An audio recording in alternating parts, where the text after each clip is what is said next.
What's going on, everybody? Welcome into the Sunbelt Syndicate. As you can see, or you will hear in a second, for those of you doing the audio only, we have a new face and a new voice that's going to be joining us tonight. So welcome to the show, Mr. TJ O'Sullivan, or is your nickname Sully across the board? That's pretty much what everyone calls you? Pretty much what everybody calls me. But can you guys hear me okay? That's what I'm trying to figure out right now. Yeah, we got you loud and clear. Okay, perfect. That was you guys have no idea the buzzer beater that I just had to get on to the show. I'm trying to plug in my mic and make sure everything is working okay. And I jump in and the intro music's hitting and I'm like, all right, here we go. I was like, he's probably going to cut it close. I was like, Zach, we've been doing this, just me and you the whole time. Like, we'll be fine. We'll jump him in whenever he gets over here. And you jumped in right in the middle of the intro, like you said. And as soon as I added you to the screen, it went from black to seeing you. And I was like, all right, there we go. Perfect time. Come on. We know what broadcast quality is all about. We're here on time. Let's go.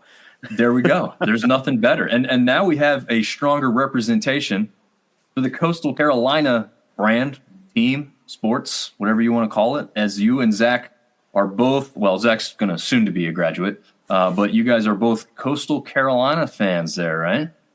Yeah, absolutely. Shant's up always.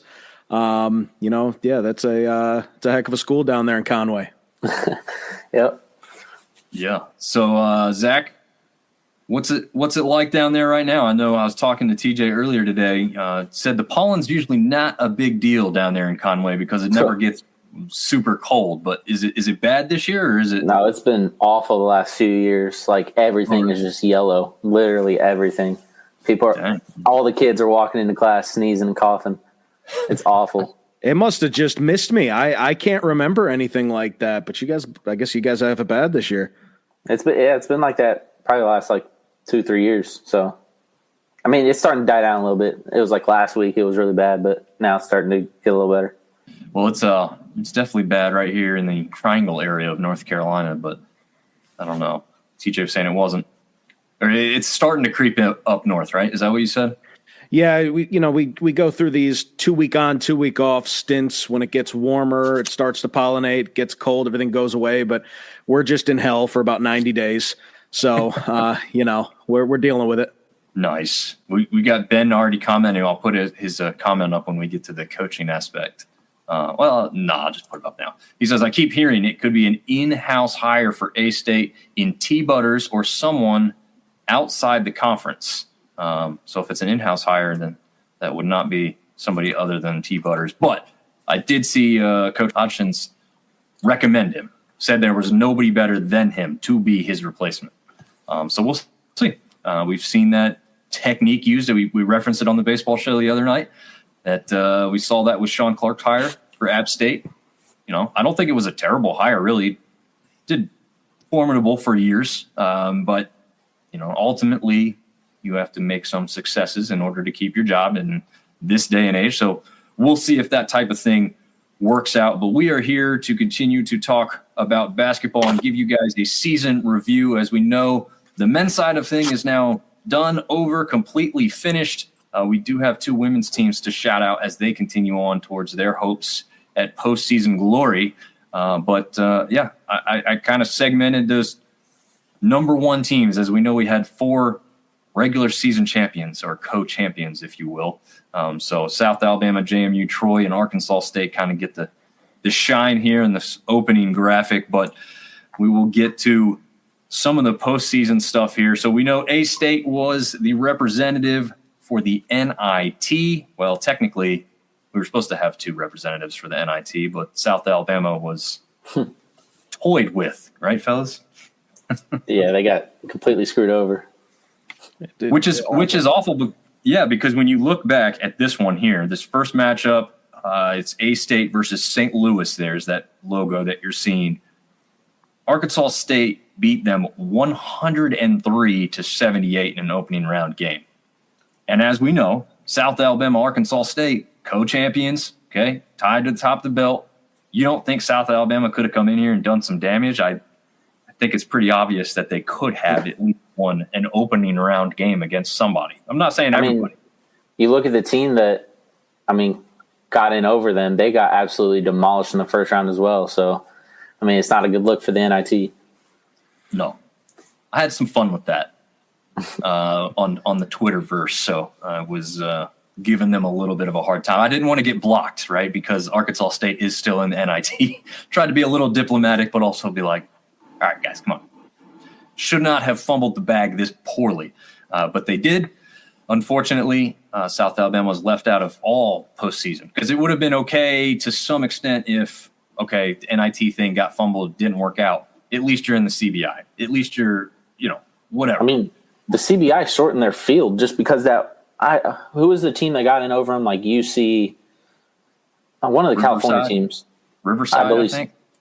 Yeah, I believe so. But they shortened the field because they pulled out of the CBI to go to the NIT. And instead of adding another team in the CBI, they just shortened the field, which was crazy to me as well. Which also doesn't make sense. And maybe TJ can speak to this because I know he's done some postseason coverage for basketball. But I believe that you kind of pay your way in to participate in those postseason events. So if South Alabama was willing and able to accept something like that, I would have thought you could have found someone else to partner with them, right? TJ, do you know details on that? Yeah, from what I understand about the postseason play, if it's not the NCAA tournament, if it's not the NIT, you pay your way in, and that kind of goes into, if I'm not mistaken, a prize pool for the winner. But, to me, I don't know the details on the South Alabama side. I know that they absolutely deserved, I think, to be in the NIT. But I don't know. I don't know what the details with that, if they were willing to pay, if they weren't. From what it sounded like from head coach Richie Riley, it sounded like they wanted to play postseason ball. So, it's a shame. I think that they had a heck of a season. They should be playing right now. And we talked about this on Monday's show, again, baseball shows, but the parallels are the same across football, basketball, and baseball. Any more with the portal, and we'll get to that aspect here shortly as well. Any more with the portal, when you have a really good season, as South Alabama had, you must go fully in and all in because you don't know who you're going to have on your roster next year. You don't know if you're going to have your coach again next year. So that's why it's such a big deal that they were left out and screwed over like this. If it's the old school NCAA where, hey, you return 4 starters next year and your coach isn't going to go anywhere, that's a little bit different of a feel. You just feel like you got wronged and now you don't really have a shot to correct it because your team's going to look, likelihood vitally different next year. Yeah, and that's I know just that. One. Right? I know that we're going to talk about the portal a little bit later, but that is, you're absolutely right. Like the portal can, for the G5 especially, it can make or break you. You can turn around kind of like what Coastal Carolina did back in 2021-22, where they no recent basketball success, and then all of a sudden we pick up Rudy Williams, Vince Cole, a couple other guys, and they're hosting the final for the Classic Four tournament, another one of those pay-to-play postseason tournaments. So, like, the portal can be a blessing and a curse, but I don't want to get too far into that because I know that we're talking a lot about the portal later. Yeah, we will definitely have our time and moment there. So we'll round back into A-State. Ben wants to give a little shout-out to the A-State women's bowling team heading to the NCAA tournament for this 17th straight season. I will say, and I agree with this because I've seen people say it, why don't we have more teams or more schools participate in bowling? It would seemingly be a relatively inexpensive sport to sponsor. But whatever, A-State is crushing it when it comes to bowling. So, hey, congrats to them. Hopefully they can go on and do good things there yet again. I think they got to the final the other year and just dropped short of getting a championship. So that'll be interesting to see if they can do that type of thing again. North Texas was the team that A-State got matched up against in the second round after they defeated Furman in the first round. This game, first of all, did either of you catch this game at all live? I did not catch this game, no. No, okay. Watching the tournament. I was away from the house but got home for almost the whole second half. And it was a great game to watch. However, it wasn't quite what I'd say back and forth the whole time. at least in the respect to the fact it's a 2 or 3 point game. There was points where it was 7, 8. I think it almost got to like 9 or 10 double digits a couple times, and you're just like, man, if they don't get something quick here, the Red Wolves are going to be out of it. And North Texas obviously was playing this game at home, which was obviously a big advantage. A-State comes down with, I don't know, under a minute left, scores a bucket. I think there's 18 seconds or something. It was very little time left. North Texas draws up a great play, gets a heck of a shot off at the buzzer to beat A-State. So A-State's season comes to an end by, one shot at the very end of a game. Otherwise, they could still be playing, tomorrow or tonight. I don't know how the NIT is laid out at this point. I think there's multiple games across different nights. But, it's close. One of our best teams had a real shot at getting farther in the NIT, and hopefully that can happen in the future and gain some more respect nationally, because I know that's what we need. But Ben said he watched that. Oh, I know you watched that one, Ben. That's not a surprise, man. You'd watch these guys play, I don't know, across the country at 5 a.m. in the morning. I know you would, so I've got no concerns there. But we also have to touch on the Troy Trojans, our team, our representative for the NCAA tournament. I'm sure you guys caught at least some of this one. I know when it's tournament time, no one watches one full game start to finish unless you're a very big Troy or Kentucky fan. But how much of this one did you see? Did you feel like it was – at halftime it was a close game. What was it, 6 points or 7 points at the half? Yeah. Zach, you taking a lot of this one or jumping around a lot? I watched most of this game other than, obviously commercial breaks. I turned it off, maybe missed a minute or two after those or before those or whatever. But, yeah, I watched it. They were a close game for about 30 minutes, and then Troy just went on a little scoring lull. And you can't do that against Kentucky because they're going to score the ball like crazy. And Troy was playing good defense for 30 minutes as well, but they were just too talented and too big for Troy towards the end. Yeah. TJ, what did you see out of this game? I caught most of this game as well. I was impressed, especially at the start, with the way that Troy didn't play Kentucky's game. They didn't play to Kentucky. They actually played their own style of basketball. Which I think you see a lot of mid-majors, like when you're going up against a blue blood like Kentucky or a big basketball brand, you see them change their style. You see them kind of play on their heels a little bit. No, they were looking for backdoor cuts. They were looking to attack the rim, which I liked. But, sometimes it just comes down to bigger, faster, stronger. And that's just kind of what happened in this one. This Mark Pope led Kentucky team. This isn't your dad's Kentucky team. It feels like this is the revival in Lexington. So, it's a tough opponent to go up against in your first game. But they played really well. And I don't want this to sound like they didn't belong there at all. They absolutely did. Just sometimes you got to tip your cap to the other team. Oway was crazy in this one. So, you just got to tip your cap and, heck of a season for Troy. Yeah. And the one thing that I was surprised about going in statistically, we saw Kentucky kind of the opposite of Troy, right? They could score more points. Their defense wasn't great. Or am I getting that backwards now? I'm almost forgetting. That's right. Yeah. Okay. But they really stepped up the defensive game against Troy and made it really, really hard for them to kind of get the easier buckets. I know that nothing really comes easy, but you know what I mean? The less challenged shots that they probably got against some sunbelt opponents were a whole lot more challenging to get and see against a team like Kentucky. TJ, to your point, bigger, faster, stronger than what their typical opponent was all season long. And that kind of led to that scoring lull that Zach was talking about, because after a certain point, Troy wasn't having a whole lot of problems getting to the bucket, but once Kentucky clamped down and they just, they're not going to let them get past them. There's a hand on every single ball that tries to get inside. And then Troy's trying to force shots early in the shot clock from the perimeter. And, that's the logical next step, is try and space the floor so you can get those looks again, but they just never fell. And, like I said, you just got to tip your cap sometimes.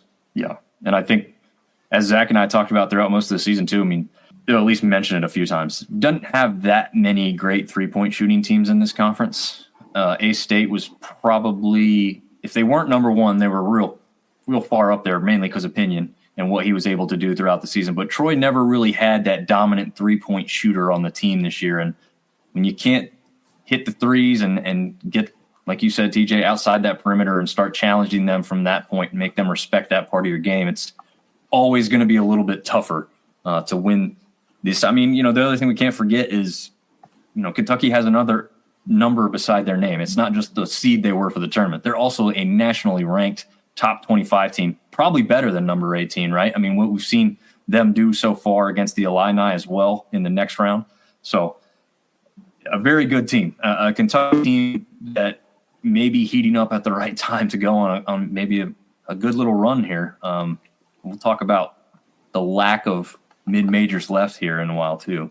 But yeah, that wraps it up for the men's side of things. Again, we didn't really cover the women throughout most of the season. It's just so much to do for men's and women's sports with 14 teams to talk about. But we do want to give them a shout out when they're continuing to play in March, as we know that's not easy to do, as we just talked about.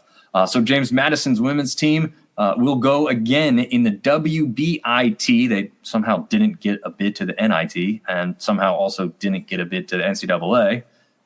Debate that all you want with their record. But they will play Belmont on Thursday, and that is the quarterfinals of the WBIT. So they win that one. They're sitting pretty with one of the last couple teams there at a chance to win it. With what their season was like and how well they did overall, that wouldn't really surprise me. How much do you guys pay attention to the women's side of things throughout the season, or at least kind of looking at standings or something? Yeah, I mean, I pay attention to the standings a little bit. I also pay attention to Coastal just because obviously I go there. They were really good this year, so tried to pay attention to them a little bit more than I usually would, but I didn't really pay attention to much women's basketball in the Sunbelt Conference. Yeah, I mean, I've been a fan of the Troy women's basketball program. They have been really good for a really long time, or at least in this decade. They always put a competitive team out there. And then last year with Kiki Jefferson, JMU was really good as well. So, the two teams that I would expect if I was just keeping tabs, they're the ones that are continuing to play. Yeah. Kiki, do you remember where she transferred to, like a power program too, didn't she? She did. I don't, is it Louisville? I honestly, I'm not positive. Okay. But yeah, I know that, like you said, that means you're pretty talented, right? You don't I'll do a check on that. There you go. While you're doing a check on that, we will mention the Troy women's team in the WNIT in the Super 16, as they call it, right? You can't call it the Sweet 16 because I'm sure that's trademark or something. You found it, TJ?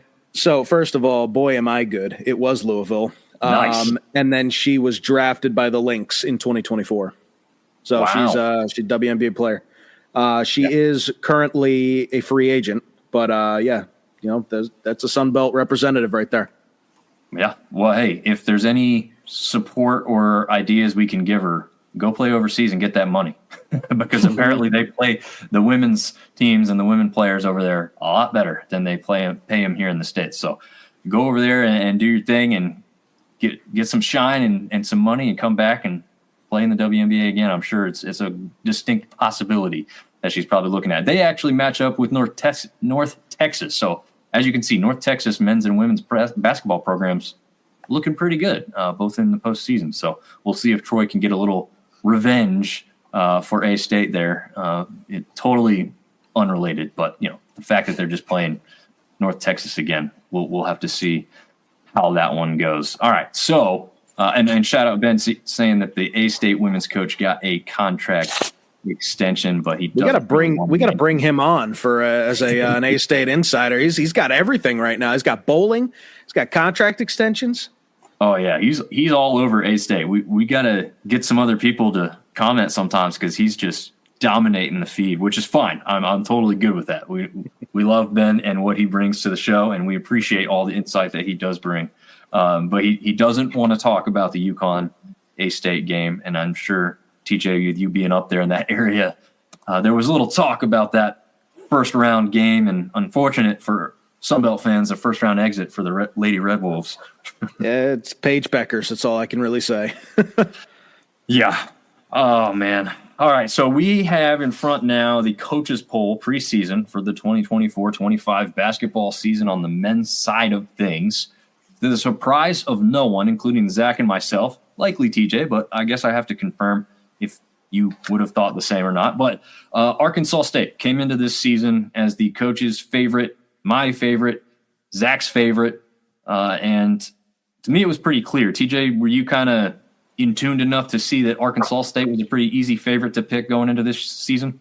I mean, for me, it was between Arkansas State and James Madison. I wanted to see – I was a little less on them just because with Terrence Edwards Jr. transferring out, I wasn't sure how they were going to fill in that scoring. But, Arkansas State, to nobody's surprise, like you said. Yeah, and actually, Zach was right there with you. Zach, you had JMU second in the preseason poll, as did the coaches.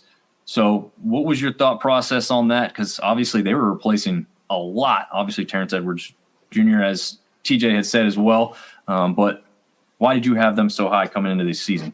Yeah, I mean, they lost their coach to Vandy, and then they lost – I think they brought 2 guys back. But when I just looked at their roster, I thought, man, this team is, extremely talented from top to bottom, maybe the most talented in the league, I think I said at one point. And I knew that with a new coach and completely new team, it was going to take some time to get used to. And I think I said, towards the end of the year, they might struggle towards the beginning of the year, but towards the end of the year, they were really going to be rolling. And that's kind of what happened a little bit. They kind of made a late push and kind of stayed in that title hunt. So, I just thought they were maybe the most talented team, and I thought Spradlin's a good coach. So, yeah, and like you said, to no surprise, at the end of the season, that's where they ended up. Right there, technically 1 and 2. I guess let's see if I can pull up the standings here.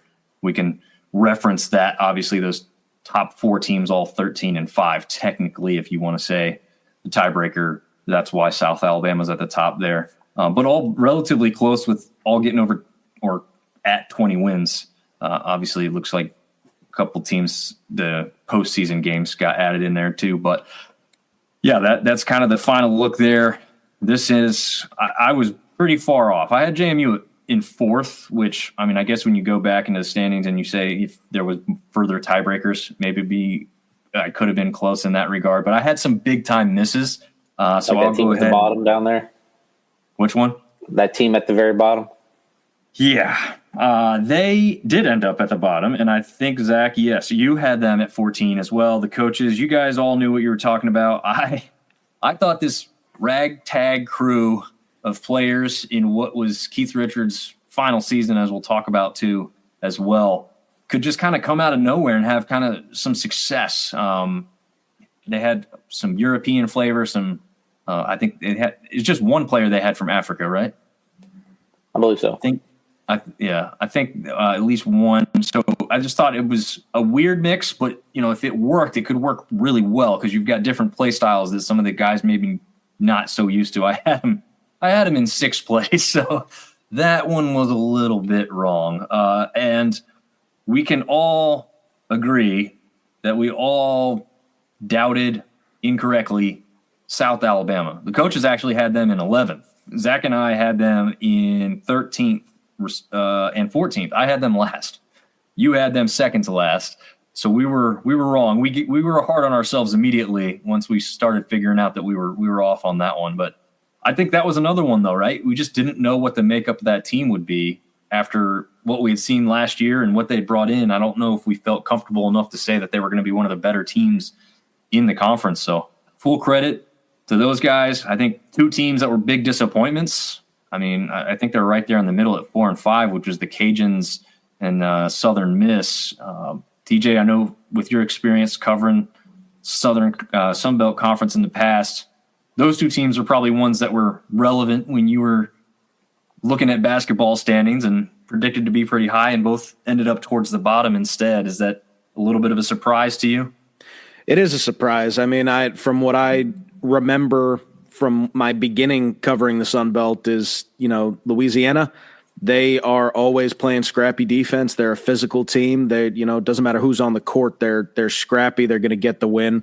And that just didn't pan out this year. Southern Miss, I was a little more surprised with, though, because usually they put out a really, really competitive team. And, I think everyone was a little shocked. I mean, so those two. But really, I just want to give more flowers to South Alabama, because I know that last round ball roundup, I listened to it, and I know that you had the Troy boys on, and they were a little, I will say, a little harsh on South Alabama. There's a rivalry there, so I'll let it slide.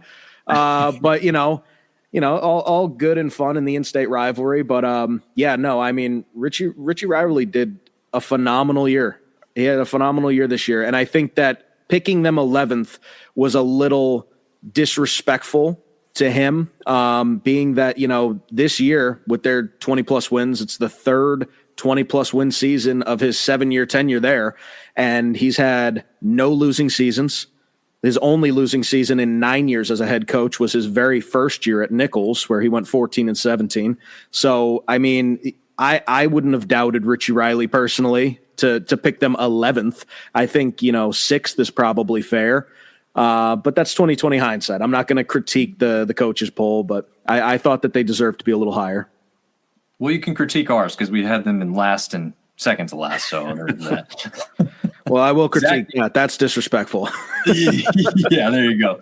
Zach, any ones that surprised you, or any ones that you felt you were giving yourself a round of applause for here or anything?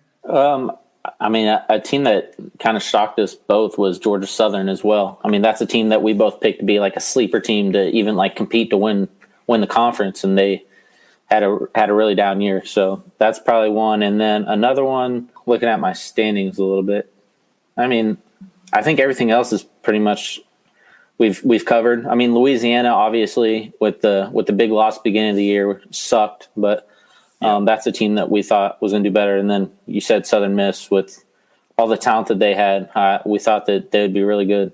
Yeah, I mean, I had Southern Miss as second place. I thought I had the player of the year coming from that team, and Andre Curbelo, and he was suspended from the team, kicked off the team completely. All kinds of storylines and fodder coming from that side of things throughout the season. It was just turmoil down there. I half surprised Jay Ladner still has a job, to be honest, and I don't think it's necessarily his fault. But with what transpired and what they were expected to do this year, it wouldn't have shocked me either, right? I mean, everybody's leash is a little shorter than it used to be, I feel like, right now. We can flip a whole team and a whole roster real quick these days. We don't have to wait for a coach to prove himself for 6 or 7 years anymore. So, yeah, I mean, I'm glad he didn't, lose his job or anything, but I could have seen it. I mean, they pulled the cord out on the football side of things pretty quick this year, so it wouldn't have shocked me to see them ultimately do it on the basketball side of things. Was anybody surprised with where ODU was kind of to start the year? I think Zach and I were pretty surprised by that. At one point being in first place very early on, but they ultimately ended up, where did we go here? 9th? 10th. Is that what? Yeah. 10th. I'm sorry, you're right.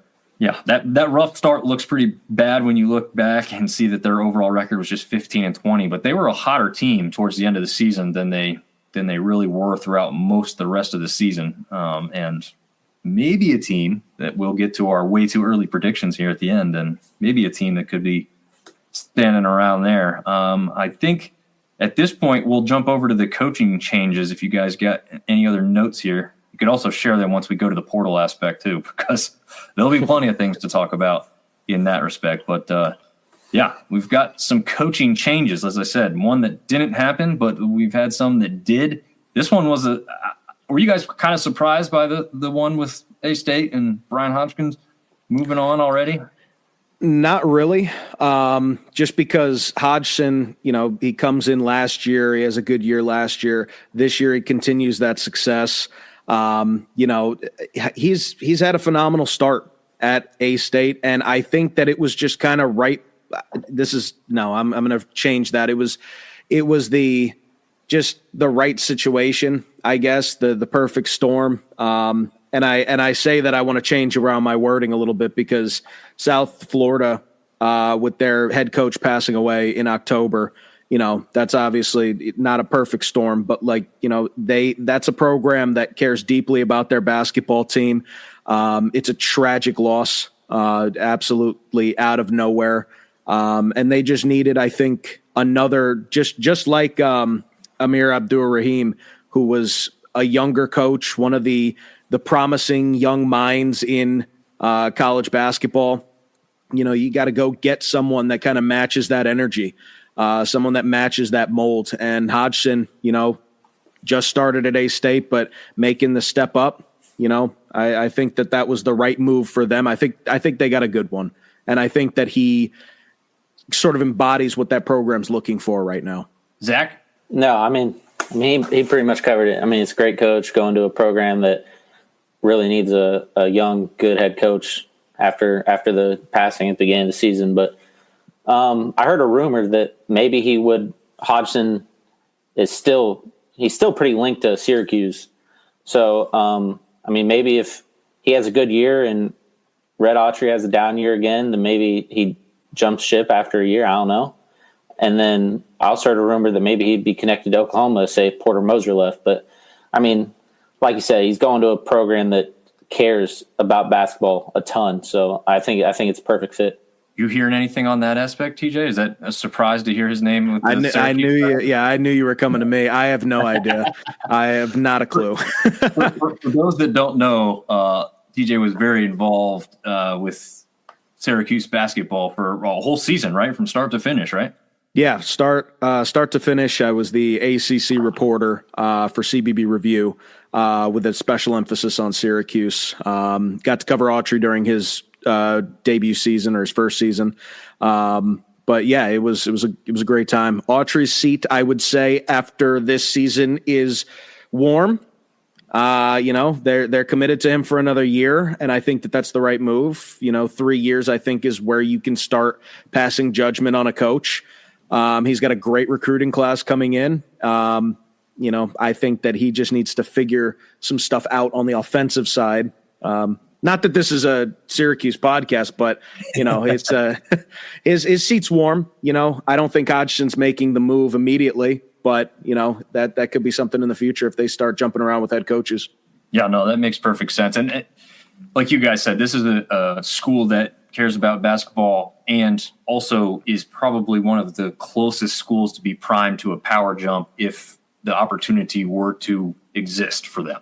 So it makes sense that they were willing and able to spend that kind of money immediately.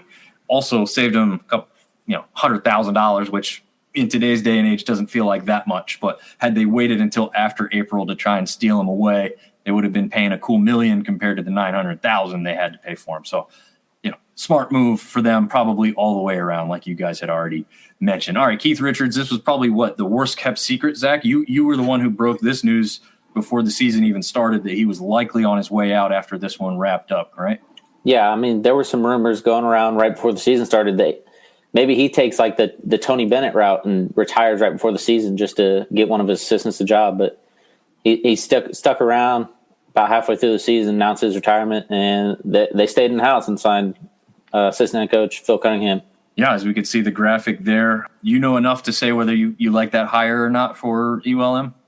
I think it's a decent hire. It's a guy that was at Troy and was solid at Troy. I'm not going to say he was Scott Cross, but he had some good years, and he was. That's what he was looking for when he came to ULM. He came to ULM to hopefully get the head coaching job, and he got what he wanted. So, I'm not the biggest fan of it. Maybe I was hoping they would go a little younger, maybe go an up and coming D2 or D3 head coach. I think that's a spot that ULM should have been in, but they chose Phil Cunningham. I want to get to this because I don't want to get too far away from it. And maybe we don't have that many great ideas. Maybe we do. Samuel's asking, do we think there will be a coaching change at Texas State? I know the little background that I can give is I see quite a few Texas State fans, right? They've tried to turn the corner here in football, and it seems like they've kind of done that, right? They've got who knows how many invitations that their fan base has said they've been extended to the Pac-12, and we'll see if ever that comes to fruition. But if they want to be at that level, it does make sense that they commit a little bit more to turning a program around. Texas State has been kind of perennially up towards the top of the sunbelt, but in these last year or two, not quite so much. So I don't know if either one of you have thoughts on if they will or who it could be, but I'll open up the floor. I guess we'll start with Zach, just in case you have anybody kind of listed or somebody you had heard of possibly for the Texas State route or any rumblings at all. I mean, I don't think they're going to make one at Texas State. Maybe, like you said, if they go to the Mountain West or if they go to the Pac-12, maybe that makes Coach Johnson's seat a little hotter, quicker. Because, I mean, the last few years have kind of been a little disappointing in their standards. So, I mean, I don't think they're going to make a change, and if they do, it's going to have to be soon because the portal's open. Yeah, TJ, I don't know how much you know about the Texas State. I mean, unfortunately for us over here on the East Coast, they're the literal farthest Sunbelt school from all of us. So it's not like we are close enough into their inner circle to really know a lot of detail. But I don't know. Again, Texas State, probably a school that you had seen and heard the name of a lot when you were covering Coastal down here. Yeah, I mean, I don't know the details of what they're looking for or if they're looking at all. I don't think that I think Zach kind of hit it. I don't think that they would be looking for anybody unless that change was inevitable. You know, once you make the change that you want to take a step up to the Mountain West or the Pac-12 or what have you, you know, especially the Mountain West, that is just last year, 8 bids to the NCAA tournament. That's a competitive conference.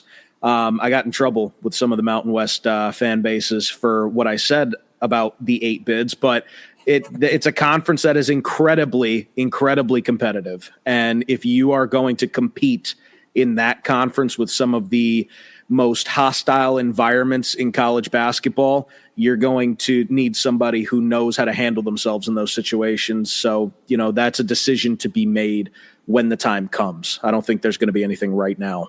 Yeah, I'd agree. I haven't heard strong enough rumblings that I think anything is imminent. It's mainly the voice of the fan base, right? And we know that sometimes that's powerful enough when you got some big donors who agree, and other times it means nothing. So at this point, I'd say there's not much to it. I agree with these two guys. But yes, maybe a short lease going into next year, especially if there's some kind of invitation extended and accepted moving forward in that sense. All right, well, there's one more coaching change that we do know of for sure. That's Aquinas White over there at Louisiana. And Zach, I know you had heard some rumblings of this one happening before it happened. So what can you tell us about Mr. White down there being the newest man for the Cajuns? Yeah, I mean, he knows Louisiana. He was a longtime AAU coach there. He's a Tulane assistant, and he was an assistant under Kelvin Sampson at Houston for a very long time. So I think this is a good hire. I mean, based on the press conference too, everyone loves him. So it'll be interesting to see how he does. But yeah, I think it's a guy that knows the state well. I think he'll do good in this conference, and he was due for a head coaching job eventually, even if it wasn't at Louisiana. TJ, are you familiar with Aquinas at all? For any chance? Not that familiar, but you know, I think that, like you said, the program needed a change, a couple down years, and I think that this now, you know, just kind of like what Coastal Carolina is trying to do with Justin Gray. You're just trying to get some new blood in there, somebody that has some promise in a league that, you know, historically down for basketball, but, you know, trying to increase their national prominence. So you get some new blood in there and see what happens. Agreed. I like the youth movement and the coaching aspect. I mean, to me, it makes sense because you are going after young guys who want to connect with their coach, right? I mean, the Keith Richards of the world, they're going to be fewer and farther between, I feel like, because again, in this new day and age, you have to have success and it has to be continued. You're not going to, I don't see a lot of coaches lasting 10 years or more anymore. I don't think that's going to happen, especially at one institution. I'm not saying they can't be a head coach, right? That's why I'm saying it. They'll either jump up or lose the spot. So it's just a volatile position, you know, yes. Especially in basketball. You know, not just at the mid-major level, you know, it is with the portal, which we'll talk about, and with NIL, if you can't assemble a team and turn around a season in a year or two, which was never the case, years ago. But if you can't do it now with the resources that they have, the kind of just falls on the coach and they become the scapegoat and they make a change. So it's volatile. You need to have success pretty much right away, and then you need to cash in on your opportunities as soon as you get them. Oh, yeah.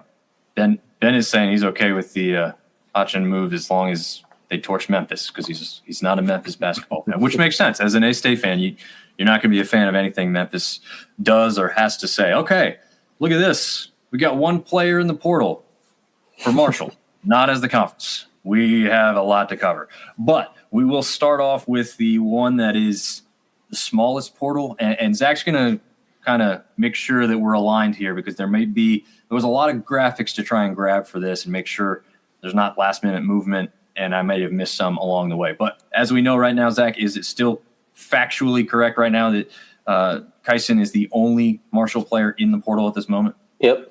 Interesting. Clearly and far away the smallest group from any sunbelt institution at this point, by the way.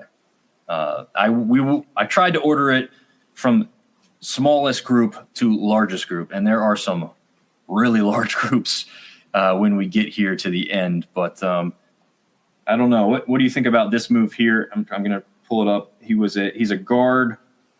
Didn't play a lot this year. Do you know much more about Pruitt? No, he got an injury a few games into the season and redshirted. So just looking for a new opportunity. Makes sense then, because I think Marshall, even more so than that ODU run when they got a little bit warm to end the season, they have a crew that sticks together going into next year. They're gonna probably be one of the more prominent teams again at the top of this conference. TJ, any thoughts on Marshall as a whole, or this player specifically for whatever reason? Not Marshall as a whole, not with Kyson at all. I just have an overarching thing that I wanted to throw out there. I don't know if we're going team by team or if I can just come out and say this. This is got to be one of the biggest blows to a conference this season in terms of portal movement in the portal era. I mean, I got all of my information from 24/7. So if they're, I actually didn't have Kyson Pruitt in for Marshall. I did not know he was in the portal. So he's the only team that I actually have 0 on my prep. But when you're looking at the Sunbelt, all Sunbelt awards, the honorees, there's not a single honoree that's coming back. There's whether it be them graduating or transferring, there's not a single. Well, you pull up the awards. Tayton Connerway, he's in the portal. Obina, I'm gonna butcher this. Sorry. Killen. Oh yeah, that one. He's graduating. He's a grad student from what I saw. He had 5 years, and maybe I could be wrong. Fact check me on this if I'm wrong, because with the eligibility rules and COVID-19, I have no idea how college eligibility works anymore. But no one does. Yeah. So but newcomer of the year, Mark Freeman, he's graduating. Bryce Lindsey, freshman and 6th man of the year, he's in the portal already. The only person that's coming back, first team, second team, third team, they're all in the portal or graduating. The only person that's coming back is Richie Riley, head coach of the year from South Alabama. It's that is the only person that is coming back, and I think it's a huge blow to the conference. And if I'm honest, and I'm going to speculate here, this is me speculating. I have no basis for this, but I wouldn't be surprised if Richie Riley were to take a new job. Honestly, with what just happened with the NIT, it could be the perfect storm. He ripped the NIT. He could be looking at this and saying, I put in 7 years here. I've got 3 20-win seasons. I've done the work on my end, and there are 2 head coaching jobs in the Mountain West in Colorado State and New Mexico that need to be filled. I would, if I was Richie Kelly, I would at least take those calls or make some calls. This is complete speculation, but this could be one of the biggest. I don't know that this has ever happened before, that you've had that not a single player on an all conference honoree list, not a single player comes back for any conference. And it might have happened. I can't think of it. Yeah, I would think I'd be hard pressed to think it's ever happened before. Zach, do you have any idea if it's something like that? I believe it's happened to one other conference this year. Oh wow! I believe This year? I believe the MAC, not the Midwest MAC, the Northeast MAC. Okay. The MAAC. Yes. I believe everyone, if I'm not mistaken, maybe there's one or two guys left, but pretty much everyone from their award teams are gone. Is that the conference that includes like Manhattan? Is that the one? Yeah. Okay. Mm-hmm. Yeah. Yeah. We've seen some players come into the Sun Belt from that conference. So, if these power programs are going to steal from us, we have to steal from somewhere else. And so, I don't know how much of a jump it is from the MAAC to the Sun Belt, but there's at least a few players who have done it. So a step up in maybe some stadiums, some fan bases, especially. But I think they're probably a pretty prominent basketball conference as far as, getting a one bid league. I think that's kind of probably the same across the board for that aspect. Again, like you said, TJ, we probably won't break into every little thing here, but we'll just jump through team by team just for the look's sake so that people can get an appreciation for just how much some of these teams are going to be losing. As we know, the conference as a whole losing a ton. And a note that I heard this morning, and Zach, you can give us some detail too, but as of about 9 o'clock this morning, I think it was the time frame I was hearing it, over 1,100 players currently in the portal. It's probably over 1,200 now because it's been, almost a whole day since then. But that's just a ridiculous number, and obviously seems even more ridiculous when you're still playing postseason basketball, right? I mean, I know you kind of have to get into that portal so that you have some time to make some decisions and talk to some people. But Zach, you had a statistic. I think you had a percentage of how many D1 players jumped into the portal on the very first day. I mean, I looked up how many. There's 13 scholarship players for each team. And then I also said, okay, each team might have a few walk-ons. So I said, let's say 2 walk-ons per team. So that's 15 players. And I did the math, and it's I think close to 5,500 players in Division I basketball. So like you said, 1,100 this morning. So that's already 20% of Division I basketball players in the portal. Insanity. Ben saying Connerway declared for the NBA draft and not in the portal. Both. Based off his Instagram, apparently. No, he's testing the waters, but he also entered the portal. Yeah, 24/7 has him in the portal, but either way, he's looking at leaving. So right. I think that that's my main point. Is just it's sad for these programs that basically that's why I'm going to just say right now I have no predictions for next year. I'm just putting that out there. There's nothing I can predict. We're looking at 14 completely different squads next year. Yeah. I have no idea. Yeah, no, I put it together just as an exercise, and I did list 1 to 14, but yeah, I probably won't even go through all of it because, like you said, it's literally throwing something that's not even sticky at a wall and hoping it sticks because there's just no chance you get these things right? Like it's just ridiculous. But yeah, I think Coastal to your point, wins the Sun Belt. That's all. There you go. Hell yeah. To your point with Conway, he can put his name in the hat for the NBA if he doesn't hire an agent. Is that still how it works? Is to everyone's understanding? If you don't hire an agent and they don't say that they have enough interest, then you don't get punished for that. You can come back and play more college basketball. Is that right? Yeah. Once you hire an agent, I'm pretty sure you're in the draft. Even with NIL, that's a good point. So it might be a little different. So that's a good point. But maybe, I mean, there's obviously some paperwork that's due by certain dates and stuff. True. Well, to touch on this one that's in front of us, 3 players, and Zach, again, update me if I'm wrong, but last look, I think the 3 players was correct on this one for the Cajuns. Hassana Katinge, unfortunately, it looked like he had put out a tweet or Instagram post that kind of seemed like he might be coming back. And then within a day or two, Zach, he kind of flipped the script and officially put out his I'm in the transfer portal post. Respect my decision, right? Is that everyone's famous saying for these things these days? Yeah, I bleed Louisiana. I'm a Raging Cajun forever. All that stuff. Yeah. And then you leave. Yep. Karan Davis was a pretty good player for Louisiana this year, was he not? He was for the first, I think he played 7 games, and then I believe he got suspended from the team. Oh, okay, that's right. Yeah. I was knowing that he was a name that was coming to my head very easily And I think now remembering that whole situation, that's probably why he was pumping into my head there. So 3 players, Chancellor White also included on that from Louisiana. And again, not to say some of these guys can't come back. Some of these are just going out there, testing the water, seeing if they get an offer. And if they don't, maybe the team opens them or welcomes them back with open arms. We don't know. We did see it happen a little bit last year with C.J. Huntley actually was in the portal for App State and then came back after for whatever reason. That might have been a personal thing. I know one of his old high school teammates came up the mountain to play with him, so maybe that was enough to keep him around. But we'll see what happens across the board. But look at that. The team that went dancing, not unscathed here. I was struggling to find that word. But, 4 of these guys at least, including the Rigsby brothers, Jackson Fields, and, of course, as both of these guys I think already mentioned, Tayton Connerway, former Mr. Sixth Man of the Year, and now Sunbelt Player of the Year. He will not have a reigning Sunbelt Player of the Year, unfortunately.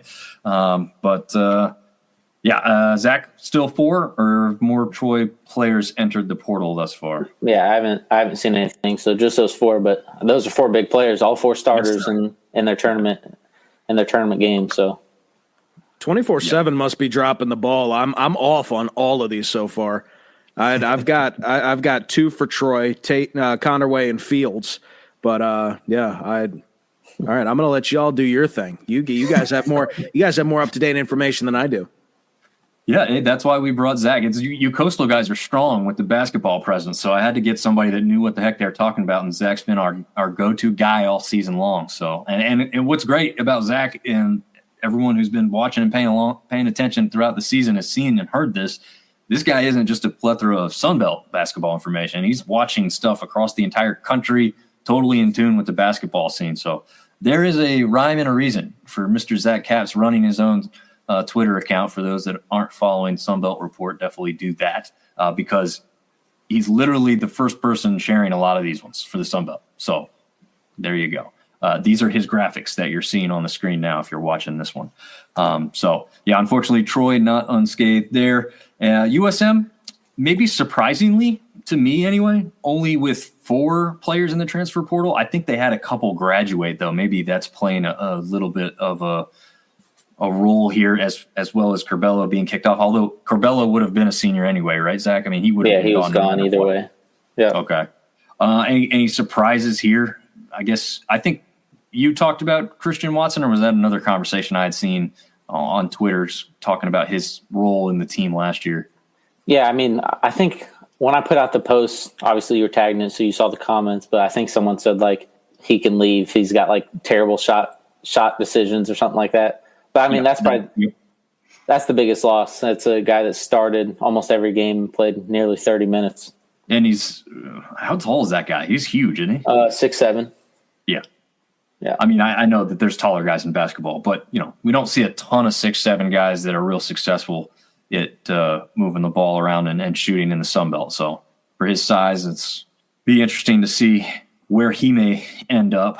Who would take a chance on a guy with his size being a pretty big component of what they do moving forward. App State also with 4 players. I think Dior Connors being the biggest surprise here, maybe, or is it Jamil Mutlib? I mean, you watched probably a little bit more App State than me, but Dior Connors was probably the biggest one out of these 4. Played the most minutes, scored the most points. But yeah, I mean, like I said, you probably watched more App State basketball than me this year. Yeah, I think Jamil was coming on strong with some 3-point attempts towards the end of the season. Kind of was heating up in that sense. But you're right. I mean, Connors was a guy everybody was leaning towards next season to kind of really have more of a breakout year and a bigger role. So definitely, again, it's not impossible some of these guys come back, but when there's 4 of them in there, the likelihood that even one returns is probably a little slim. Any thoughts on App State there, TJ? Yeah, I mean, it's surprising to me, App State in particular, just what, they've been able to do and keep their players around in recent years. So seeing 4 in the portal, following suit with the rest of the conference, it was a shock.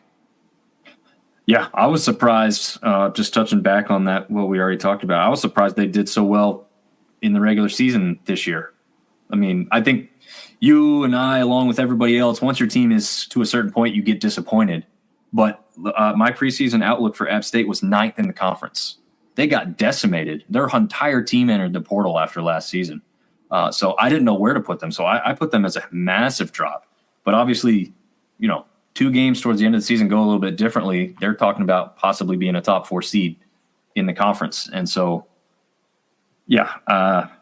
we'll see what happens, because it's kind of not quite as bad this year, but a little surprised that many guys entering the portal after a pretty successful season overall, not knowing what they had coming in. ODU, only 4 in the portal. I would say probably Caesar is kind of the biggest surprise for me here, Zach. I mean, that's 3 guys in the portal, and Jared Turner committed to ODU. Oh, I see. That's right. Yeah, he's from Northeastern.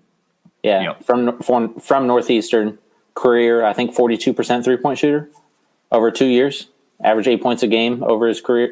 So solid ad. But yeah, I would say Devin Caesar, probably the biggest loss. Danny Pounds I really liked him his freshman year, but I mean, with the new staff, he kind of fell out of favor and didn't play much. And that's kind of stuff is bound to happen. So that's one reason for sure that I'm okay with player movement.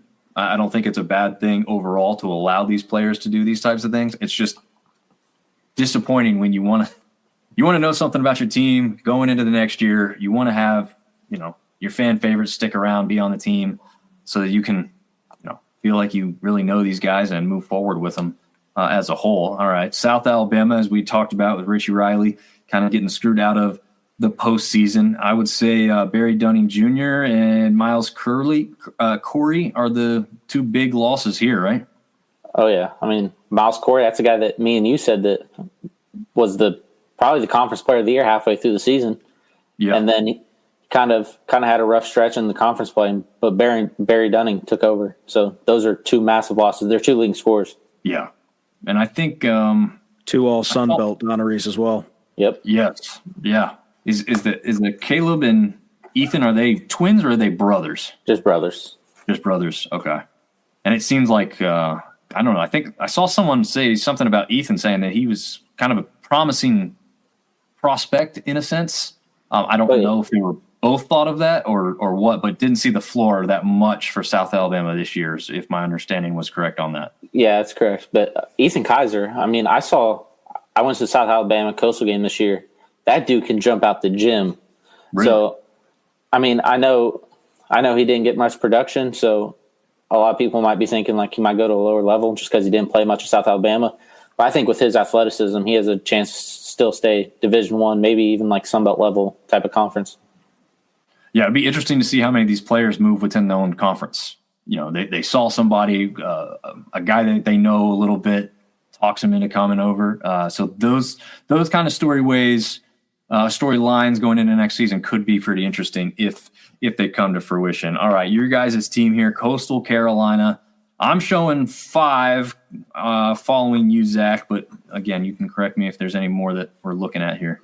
Missing Rasheed Jones, but he entered the portal like 2 weeks ago, so that's probably why you missed him. Okay, gotcha. I don't know, thoughts on the biggest loss here, Denzel Hines, Jordan Battle, Amhauser. The whole starting 5 is gone, so. Yeah. That's the starting 5 plus Nas Brown, who came off the bench and averaged like 10 minutes a game, so. That's crazy. Is that, I don't know. Is there word about why these guys are all leaving, or some of them just kind of testing to see what they can get and they'll probably be back? Or I mean, if you look at all these guys, almost every single one of them has been at a different college every single year of their college eligibility. So, I mean, if you really think about it that way, it's not like super shocking. But, I mean, Justin Gray at Western Carolina was a coach that didn't really lose many people to the portal. Like maybe like his top 2 guys would jump to the Power 5, and then maybe like his bottom 2 guys would go to like a lower level. But the core was pretty much the same a lot of the time he was there. So I think that's a little shocking for me, is him not keeping his guys around. But I think we said in the past on a previous show, like he got here in March, he had to put together a team quick. I mean, he didn't get a full recruiting cycle. He didn't get a full year of going out and recruiting these guys and all that stuff. So maybe that changes next year. Yeah, and was Amhauser the one he brought with him from Western? Rasheed Jones. Rasheed Jones was. And then Colin Granger was too, but he's graduating. Gotcha. Okay. Well, TJ, we got to get your thoughts. This is your team as well, man. Thoughts on, even if you don't know great detail on some of these guys, but just overall, starting five gone, or at least seemingly gone. No, I mean, this is just what has happened the past couple of years. I think that, towards the end of the Cliff Ellis era, it was, with the portal, that was right around the time that the portal was introduced. So you've got basically every single year you're trying to piecemeal together a team. I remember the year that I referred to before, the 2021-22 season. That year only had 3 returners. I think it was Garrick Green and 2 other players Mustafa. that did. Yep. Mustafa and one other person. So that's just the approach that Coastal has taken in recent years, is trying to just find the right group of guys to mesh. There's only so much you can do with that. That's not sustainable. It's not something that, it works once, with Rudy Williams and Vince Cole, but it works once. And then it's not something that you can do. You have to be a magician to do that every single year. So, hopefully Justin Gray has something up his sleeve for next season and he can start keeping some guys on campus. Yeah. Well, we'll have to see if that comes to fruition, but you're right. I mean, you can't seemingly be successful all the time flipping a whole roster around, but here's yet another good team this year, JMU, with a lot of their starters also in the portal. Xavier Brown, Bryce Lindsey being the kind of top 2 here, right, Zach? Yep. AJ Smith as well, starter, played a bunch of minutes for him. These are a bunch of guys that will probably go high major. I mean, I retweeted a list of the schools interested in Bryce Lindsey, and it's absurd. Some of those schools like Kentucky, Maryland, Providence, St. John, like all these big schools. And I'm sure that a list somewhat similar would be for Xavier Brown. So, I mean, it was kind of expected. It's kind of expected just across the board in a conference like the sunbelt for the top guys on the teams to leave, just because they're going to get poached and get a ton of money from a big conference school who's going to not only pay them a lot, but give them a bigger opportunity to shine. Yeah. And that's really what it comes down to, is the money. Because, we're talking about the portal, but they don't have the bankroll in the Sun Belt to compete with the high major basketball programs, your Kentuckys, your Dukes, your North Carolinas, even your Syracuses. These are programs that are starting to hire general managers in order to, keep all of this under, organized and everything, and get players the money that they need to get them. It sucks for the low majors and for the mid majors. The portal is both a blessing and a curse. We've seen the teams around this league have a little success with D2 when it comes to football, and we've seen some of the guys be successful. Zach, you were the one who brought up that really cool fact about where Tayton Connerway got his start. What you said, former walk-on JUCO player, right? Yeah. I mean, also to TJ's point, I think revenue sharing that's coming up this year, that will help a lot. I mean, obviously we're still not going to have the money that those big conferences are having, but at least it gives you like a floor on what a lot of these teams will have. And a lot of these teams will have a lot more money to deal with. So maybe that helps out a little bit. More than what they have now would be good. A-State, another one that's going to be decimated because of the loss of the head coach. A lot of those guys, and I think, Zach, you can speak to this, at least Isaiah Nelson. I think he's the only one I saw, but he is already committed to USF, right? So is Joseph Pinion as well. Okay, he just did. Okay. Actually, I just checked. I just got a notification. One of his high school recruits that was a 4-star who had offers from a lot of big schools just flipped his commitment to USF too. Oh, wow. Well, there it is, folks. If you need any idea of what these players are doing, they're not committing to a school. They're committing to a leader and a coach who's come into their home and met their parents and won them over for what he's going to be able to do for them personally. That part I will never be upset with. I would always want to stay committed to who was committed to me. And that's not the school, right? The school's not really pulling those strings. It's the head coach who helps get you there. So that part, this is one of those situations it's not fun for A-State to go through, but when someone gets a life-changing amount of money thrown at them, and these players that have loved and followed that guy around say they want to go and he wants to be able to bring them in, I'm never going to be upset about that. That's the one part of the portal that I'm totally cool with. Anytime a coach ups and leaves, as a player, you should do. So hopefully that's most of the time being able to follow him if that's what you want to do, but other times it might go another direction. You don't know who's coming in, so I'm getting out. Texas State, again, we kind of had that talk about possible coaching change, at least the rumor mill around the fan base existing there. Some big names here that had some pretty good success. I think Austin Green was the one I had called out for newcomer of the year. Who ended up taking home that award? I forget right now. Newcomer of the year was Mark Freeman, James Madison. Okay, yeah, that's right. Easy to see why, too. But, yeah, Zach, notes on any of these guys here at Texas State? Anybody missing? I mean, Colton Benson, that's a guy that you really liked this year. Yeah. He's in the portal. Mark Drone, a guy that was a big-time JUCO recruit that had some injuries, but when he came in, he was really good. And then Josh O'Garo, who's been there for, I think this was his second year. He was a starter that left, too. Yeah, it's going to be hard to replace all that production there for Texas State with a lot of those guys ending up at the top of their statistical categories. So we'll have to see. Oh, Ben saying that people are hating on those A-State players leaving and following. But like I just said, that's one that I'm never going to side with fans giving those guys a hard time about. I don't know about you guys, but that's not something I'm ever going to harp on. No, I mean, I honestly, not to change subject, but just briefly, I think that speaks to the more overarching issue with the sunbelt, which is the fact that, I'm saying this, not that it's right, not that this is the reality that has to be, but people see the mid-majors, including the sunbelt, as the stepping stone. It's the way to get to the high major. And with that kind of mentality, you're just never going to grow as a conference and as just an athletic community where you're competing. When these programs, especially in football and baseball, they are competing and they are getting these big upset wins. So, you're seeing guys, in the beginning, beginning of this decade, you're seeing guys like in baseball, Gary Gilmore at Coastal Carolina, and you're seeing guys like Sean Elliott's been there for a very long time at Georgia State. You've got Jamie Chadwell was with Coastal for a few years, and then he took the next step. And then Kurt Signetti came in with James Madison, brought them up to FBS, and then he left. So you're not seeing that long-standing relationship with a school anymore, mainly because, like you said, with Hodgson and USF, when you get a life-changing dollar sign thrown at you, you'd have to take it. You've got bills to pay, families to feed.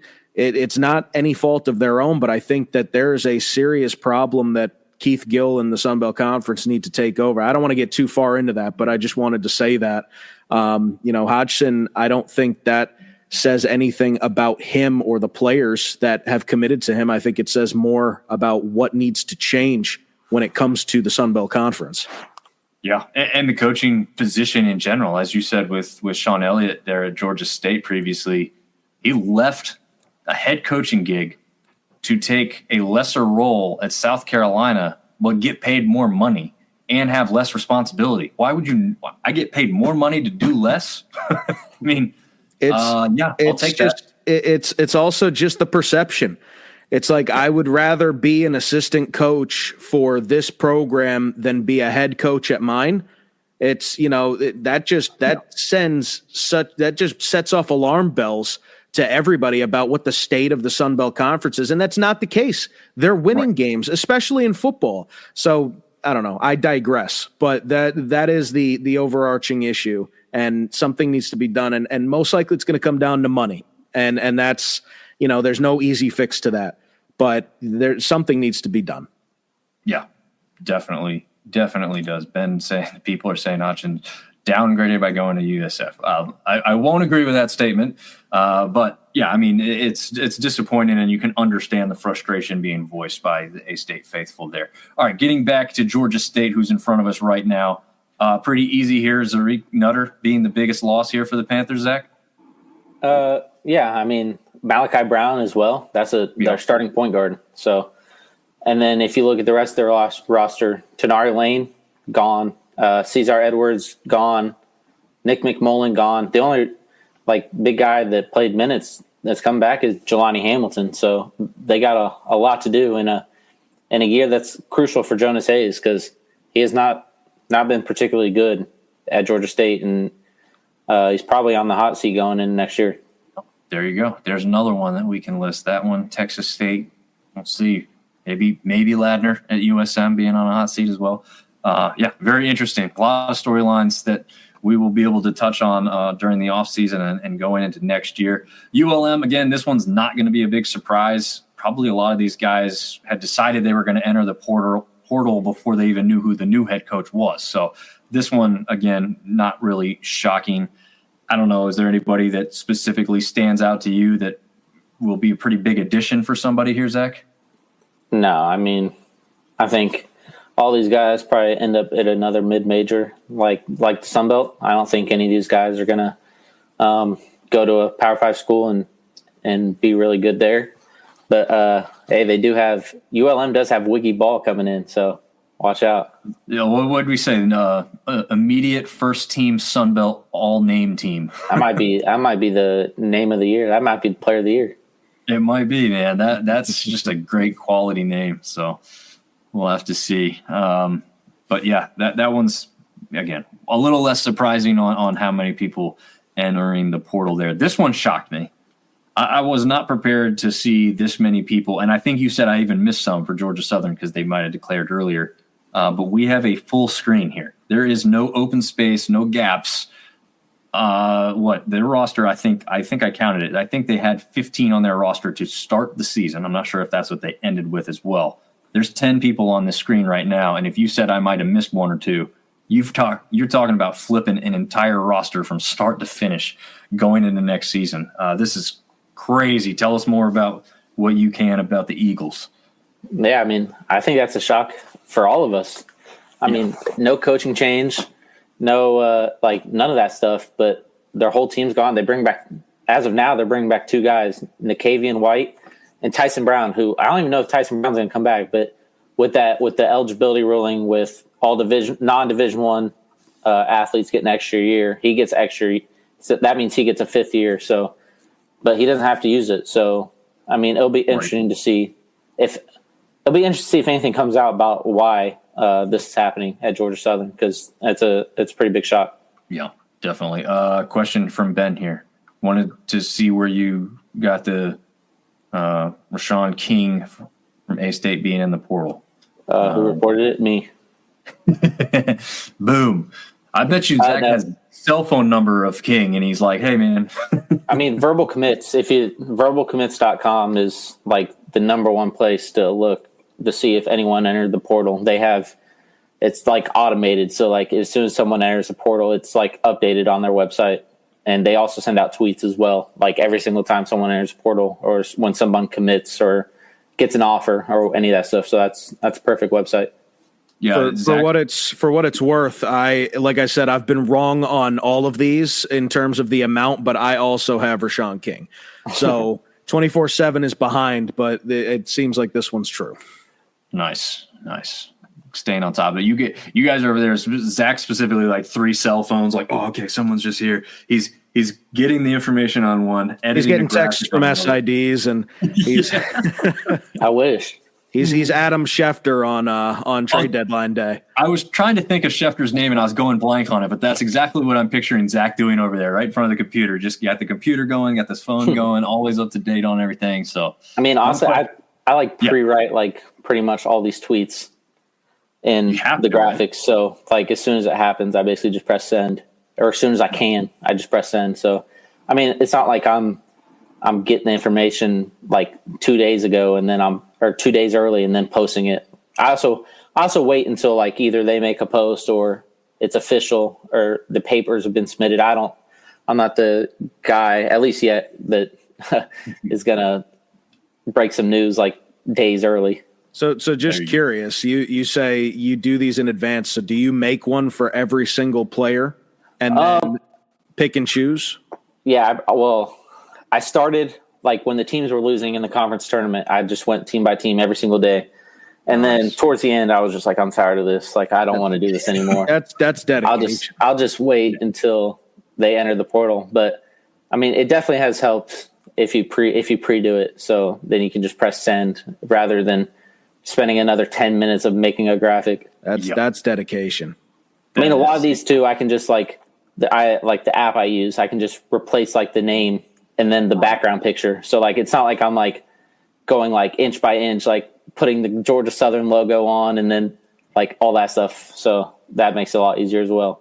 Yeah, but it's that age-old thing. If you stay ready, you ain't got to get ready, right? So it's perfect, man. It's like TJ said, that's dedication to your craft, and it's easy to see why you are a sunbelt and basketball expert along the way. Okay, so we've talked about we won't go 1 through 14 here, but this is kind of the last exercise as far as sunbelt stuff goes. A way too early predictions for next year. I'll just start off because I at least have someone I feel pretty probably 3 programs I feel pretty strongly about, even with some of the players in the portal and whatnot. I think JMU, Marshall, and Troy are the ones I feel comfortable and confident saying should be towards the very top of this conference next season. Marshall's probably the most confidence I'm backed by right now with where they finished the season, the run that they were having. Obviously, they lose a couple important pieces with Billy Chillin. Man, now I'm stumbling over it, TJ. I was good on that most of the season, but I haven't said it in a while, so I butchered it all over. But yeah, a couple big losses for each one of those teams still. But I just think the coaches there are good. The atmosphere within those arenas is good. The fan following and the fact that they're going to be able to bring in some more quality players is also good.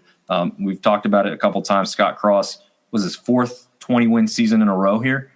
Obviously capped with an NCAA tournament run. So, yeah, I mean, I think he's going to get some players to come into that program even after a couple of them leave this year. And JMU, I expect, them to do even better than they did this past year.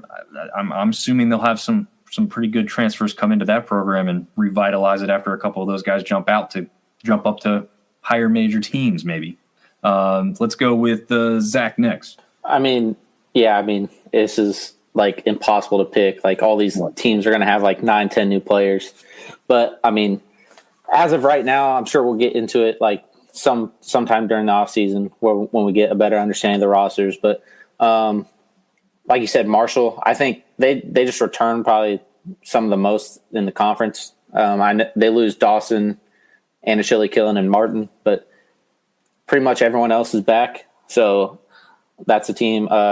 ODU, I actually think, just because they have the most guys returning, like it's hard to pick any other team when they don't have guys returning. So, and then Robert Davis just announced he's coming back. That's a big time. Then they added the transfer from Northeastern as well. And then, like you said, Troy. I mean, I just trust Troy at this point.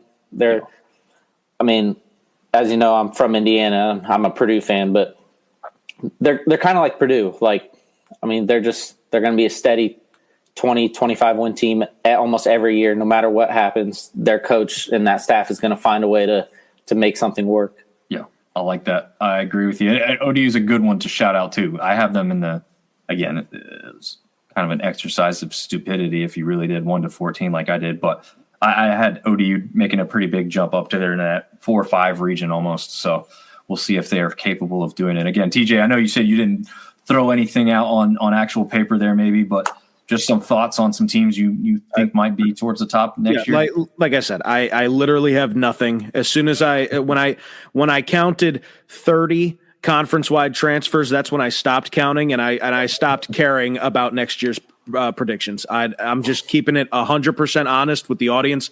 I did not do any predictions. If I had to pick two teams, I mean, Zach picked them already, JMU and Marshall, mainly due to the fact that 2 years ago when they entered the conference and there was all that uncertainty, they came in and made a lot of noise. And those are two programs. Marshall kept a lot of people. JMU, I like what they have going on over there. So if I have to pick, which I really don't want to, I'll pick those two. But my true prediction is there's going to be 5 brand new players on the all Sunbelt first team next year. There you go. I like that. That's my pick. I will put money on it. I'll do you one better. There's going to be 15 new players on the first, second, and third teams. I'll put my life savings on it because it's going to happen. There you go. There you go. I love it. That is that's a great little statistic and future bet that you could definitely win money on. I like that. I'll double up. I already know I'm going to win. Oh man. Well, that's really all I have. I think we all have for Sunbelt, but any thoughts on who's taking home this NCAA March Madness tournament championship here this year? I know Zach's, the Purdue fan here, but who else we thinking's got a real shot at taking home this trophy and whatever else comes along with that? I mean, I'll go with Duke. They're just, I think overall the best team. They got the best player in the country, several other first round picks, veterans. Like they did a really good job this year. And then obviously I got to say Purdue. Like I have to. I have no choice. They're playing in Indy for the Sweet 16 Elite Eight. So like it's basically a home court game. Stop on there for a minute though. Have you seen the setup? I've seen so many people very upset that they're playing this in such a big football stadium that doesn't have any business hosting a basketball tournament. So that's how the tournament have was. Have they seen the Final Four like ever? Yeah, that's true. But it's different. So the court's in the end zone, and then they put a black curtain up through the middle. So they're only opening like 40,000 seats. But that's how the tournament was in 2021 when it was all in Indianapolis. I went to a bunch of games at Lucas Oil Stadium when it was just like the setup they have now. And it's actually not that bad. Like I kind of enjoyed it. Maybe that's a little bit of nostalgia, just going to a bunch of tournament games, but it wasn't that bad. But they have the high school state championships at the Pacers arena. So that's why they can't do it there, but I talked with some of my friends. They should have just moved that to Hinkle Fieldhouse where Butler plays. Yeah. And then, that's a historic venue. That's another once in a lifetime opportunity to play in Hinkle Fieldhouse. I know playing at NBA arena is probably even closer to once in a lifetime, but you got to do what you got to do. Yeah. Yeah. You would think that, I don't know, there's probably parents of high schoolers that are like, yeah, I would want to see my kid play here, which would be kind of a cool thing. TJ, what's, before we get your thoughts on your teams, what's a stadium or venue you've been to that was pretty awesome? Yeah, it's such a easy answer. And Cameron Indoor. I sat on the court doing photos last year. It was, and I'll tell you what, there's only 10,000 seats in that place. Not even 10,000 seats. They packed 10,000 people in there, but it is one heck of a place to go. And then of course there's always State Farm Stadium for the Final Four last year. That was another great venue, but I'd probably give it to Cameron with the college significance. Did you get to go into the little Hall of Fame area that they have kind of connected to the stadium as well too? Yeah, I always try to, when I'm out there or when I'm at a new venue, I always try and check out the when it's empty. I look around so that I'm not bothering anybody, but I want to take in some of the history. It's just, it feels like, I don't know, for those of you who've been to Disney World, right? Like that's what it feels like. It is the Disney World of college basketball. It just has this magic about it. And, you look at it from the inside and there's only 10,000 capacity, and it is just, it doesn't make any difference. It is a magical place. Nice. That's coming from a Notre Dame fan. We do not like Duke. Okay. We don't like them, but that is a crazy place. And the people I interacted with were incredible down there. So shout out to Duke.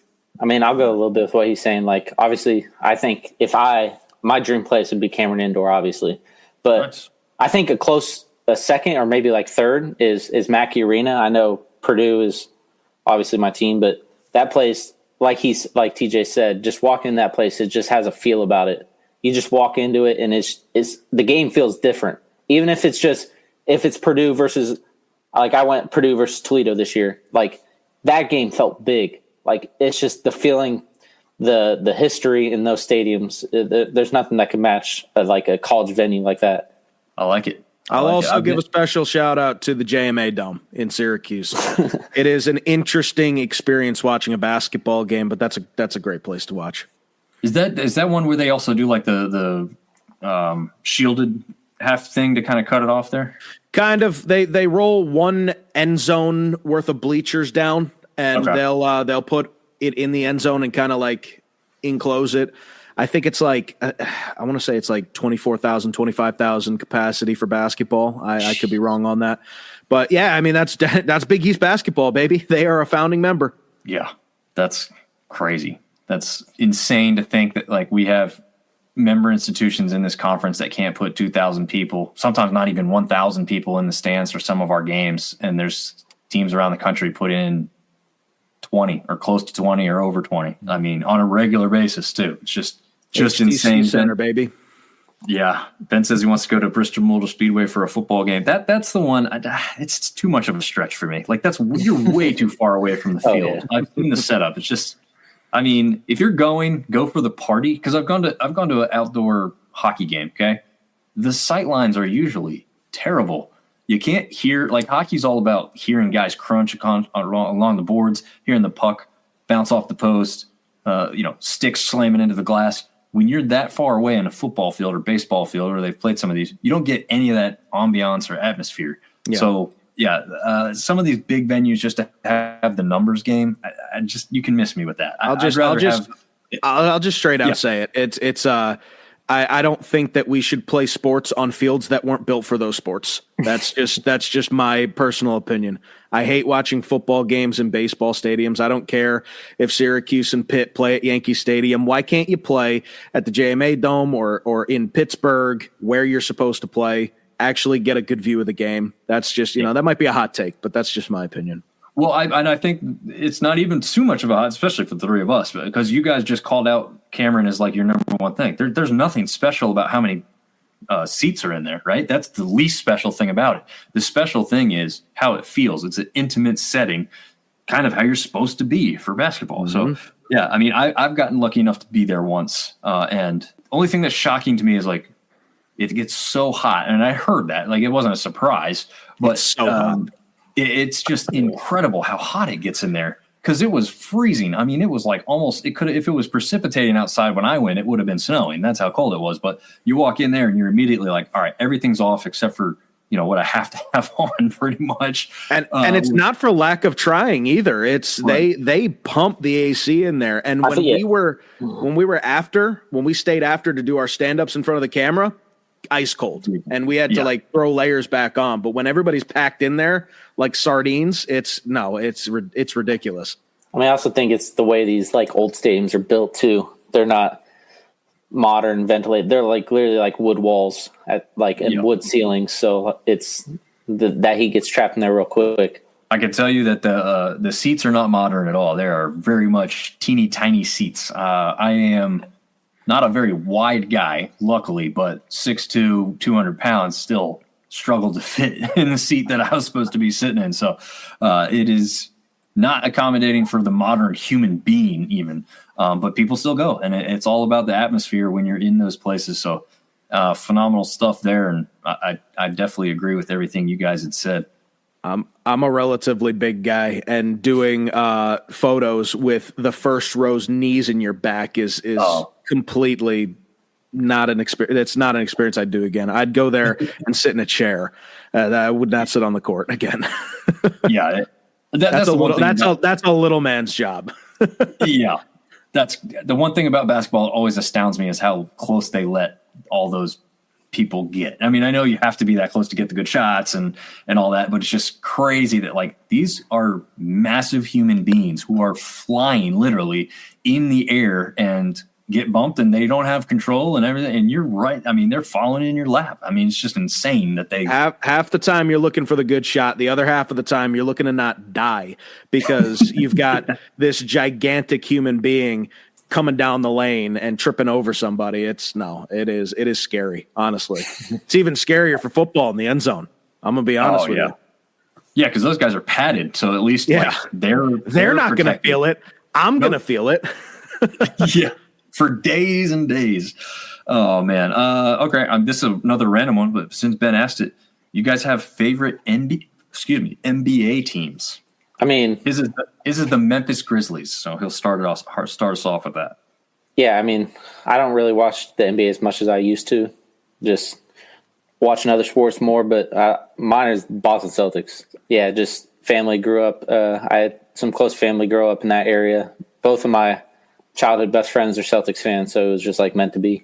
Nice. I am not an NBA fan at all. I am specifically the 2011-2012 New York Knicks fan. That is very specific. That particular year, the one with I think that's the one with Linsanity, Tyson Chandler, Amari Stoudemire, Melo. Like I like that team. I'm not really an NBA fan. Yeah, I'll agree with you full-heartedly. Well, I guess kind of both of you. Not an NBA fan whatsoever. I always give the NBA a hard time, actually. College basketball, yes, we're getting away from some of the pureness with the NIL and the portal. However, like the game-to-game experience is still intimate enough where they're not playing rap music as these guys dribble down the court.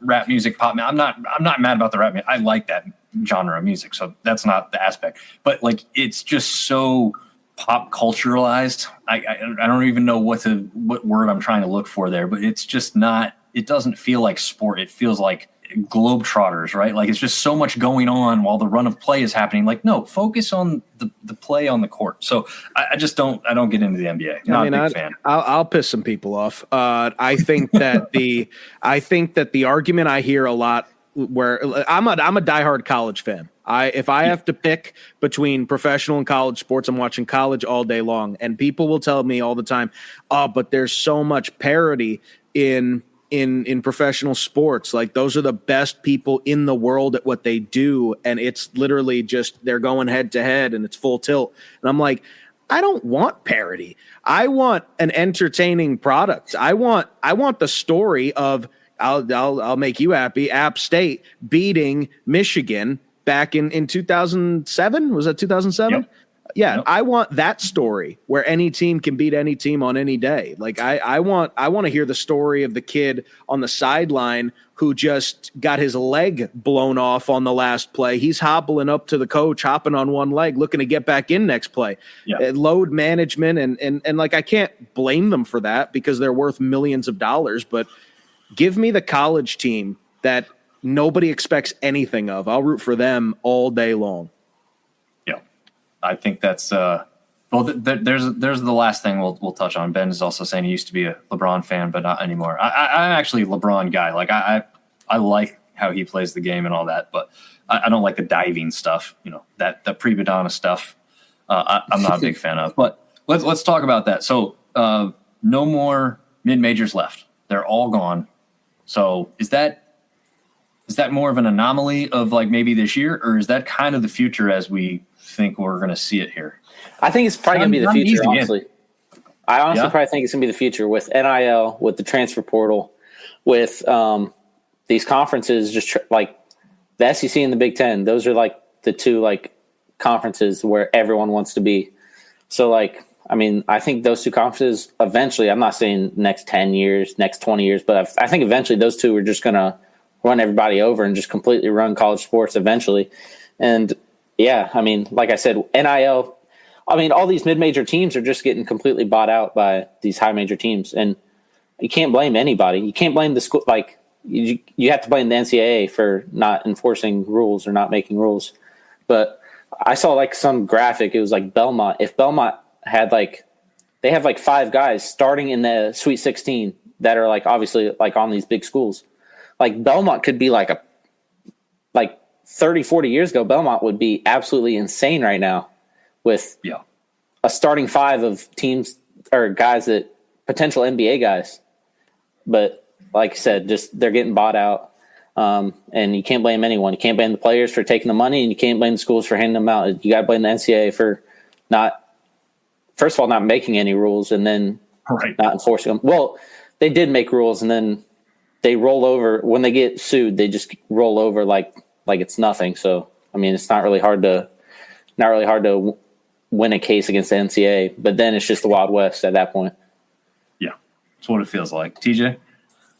I mean, when I was preparing to, do the show and I was getting ready to answer this question, my original response was going to be, as long as Mark Few's at Gonzaga, it's an anomaly. But, I have to go back to my original thing that I said earlier. This is a mindset issue for the way that the Sun Belt is perceived and the way that mid-majors are perceived in the era of NIL and the portal. They can't compete with the checkbooks right now. They can't compete with the facilities, even the capacities of stadiums, sometimes even the amount of enrolled students at their school. So it is, I think that the mid-majors especially need to take a different mindset when it comes to scheduling for all sports, scheduling their out of conference games. And they need to really focus on, you think about football, most Sunbelt schools, they'll do one paid game, they'll do 2 mid-major games from other conferences, and then they'll do an FCS game because you get one of those and it counts. I think that somebody needs to just try it once and schedule 3 powerhouses and just see what happens. Get paid, use it as a recruiting tool. Like, we're playing these 3 schools. We win one of these games and we're going to be the G5 representative in the NY6.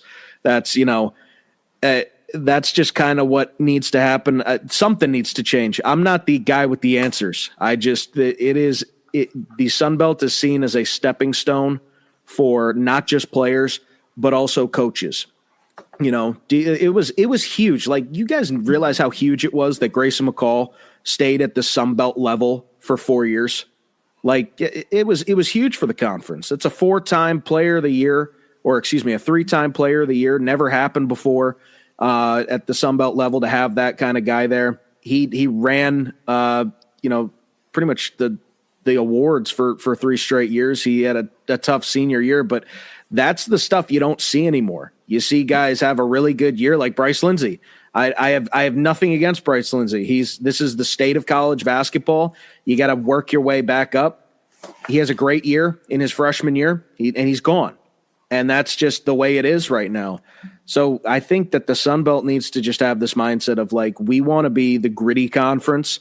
We want those big games. We want to try and win those big games, repeat the App State at Texas A&M, the Marshall at Notre Dame, and something just needs to click with these coaches, these players, get some funding, and things will follow suit. But I'm rambling at this point. It's something just needs to change. Well, I think for all mid-majors. I also think with the scheduling, at least, it's just harder because these top schools don't want to play us because they don't want to lose. So obviously we want to go play them because 1, we get paid, 2, better prepares us for the conference and maybe what we see in March. But these schools don't want to play us because we look at James Madison and Michigan State last year. Michigan State, Tom Izzo came after the game and said, I knew we were scheduling a hard team, a good team, James Madison. And then James Madison walked in there and won. And then Tom Izzo was like, yeah, I knew that was going to be a tough game, and I'm never doing that again. I'm never scheduling a tough game like that again. So, it's just the high majors also want to save their face a little bit. So it's just hard. At that point, that in my opinion, and I've met Keith Gill, and I think he's a great guy.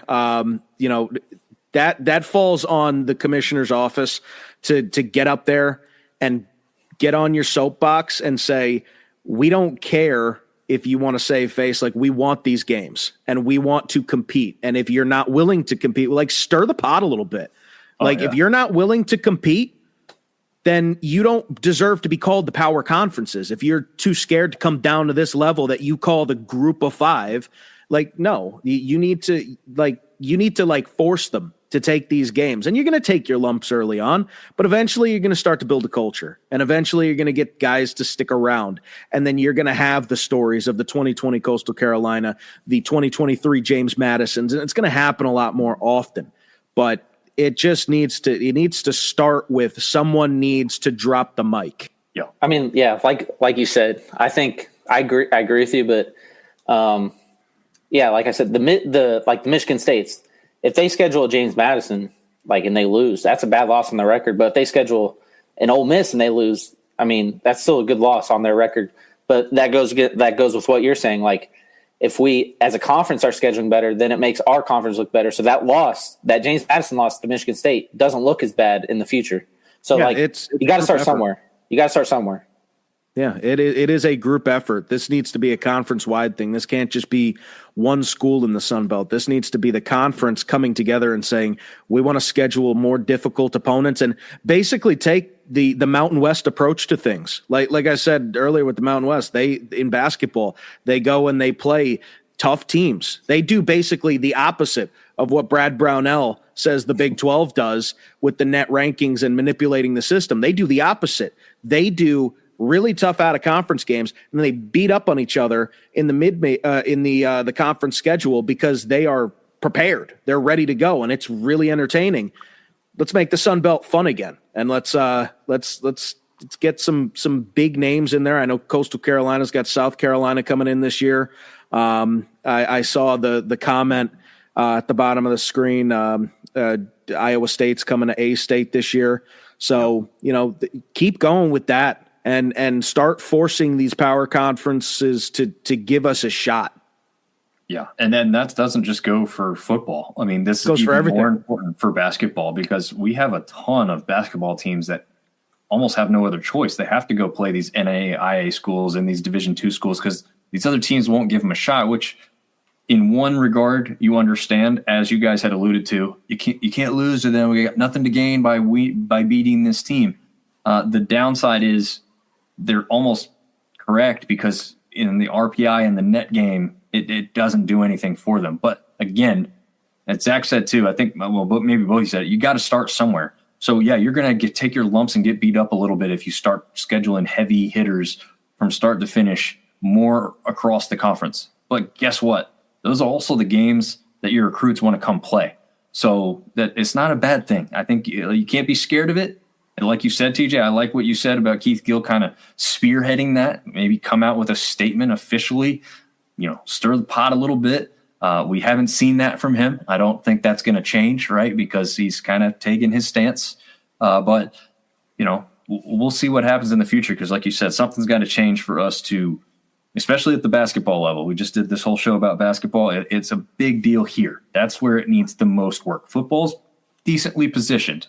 Okay, could change quite quickly. Baseball, pretty well positioned, actually, if you ask me, because luckily with the regionality of the Sun Belt, where it's located within the United States, we can really host a lot of big name schools early on in the season that can't play their own games at home, right? So it's a top 3 or 4 baseball conference on any given year.